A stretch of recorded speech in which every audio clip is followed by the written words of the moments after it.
भैया बाबू पवन सिंह के आप लोग तो वह गाना के बारे में जानत होगा कि लॉलीपॉप लागे। तो भैया बाबू वह गाना ना फेमस हो, उनका पुरनका गाना सुन ले तो दंग हो जाएगा। पुरनका गाना में इतनी ज़्यादा जान बना कि सुने के अच्छा लगला। तो पुरनके गाना भी जो बात कहे बैन तो थोड़ा सा हम झलक भी ना सुना सकी थे बदे कि भाई कॉपीराइट लग जाई। आजकल बहुत बड़ा यूट्यूब का चलत। तो भैया उनका गाना और उनका धुन दिमाग एकदम खुश कर दिला। भैया अब आज भी जो पवन सिंह है पावर एहरे से शुरू होला और एहरे से खत्म हो जाला। एहरे से तान कहाँ से पावर एजे से शुरू होला एजे से खत्म हुई। पावर तो सर के कहाँ से ले ली। यह कुल बात भैया आप सबके बीच में तड़कता वड़कता मतलब मजा आई जाला यार। हम थोड़ा सबके कहा बताए न्यूज भाई।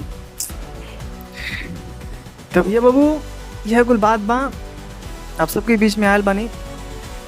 तो पौनवा का भाई जनता है हर एक स्टाइल होकर हर एक अदा एक नंबर लागेला। तो थोड़ा सा हम कहते सुनी ले।